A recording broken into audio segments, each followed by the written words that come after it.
At the beginning of my Introduction to U.S. Government class, I always ask my students the same question. What type of system of government do we have?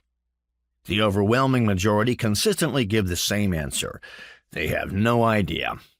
Is it a republic, a democracy, a representative democracy, a democratic republic, an oligarchy, a plutocracy?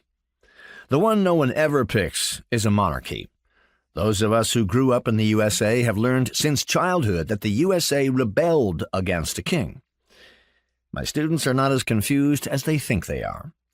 We cannot agree on what to call the U.S. system, almost unchanged since 1787, because it clearly does not actually function the way we are told to believe it does.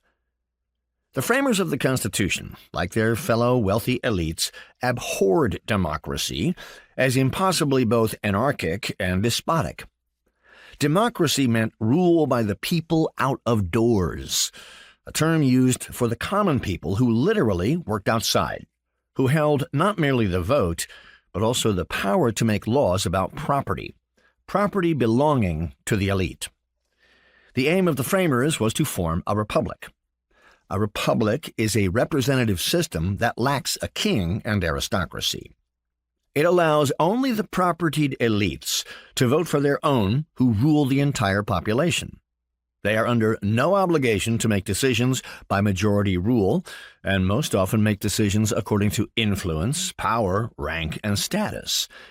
Any system with representatives, including authoritarian systems, are republics because they have representatives even if they are not elected.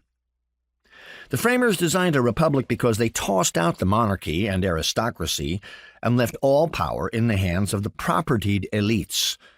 In our system, only white men with a certain amount of property could originally vote, and even their vote was limited to electing some of their representatives, while lacking the power to remove the rest and having no authority to make law or change the Constitution.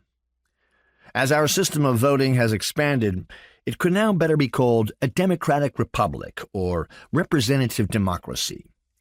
The USA is not a direct democracy because the people cannot directly make the law, decide policy, or vote on issues of taxes, war, and peace themselves without an intermediary.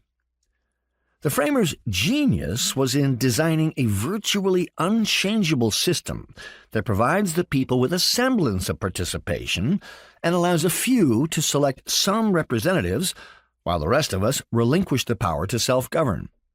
How and why they did that, why it still functions in that same way, and why we need to move past it is the focus of this book.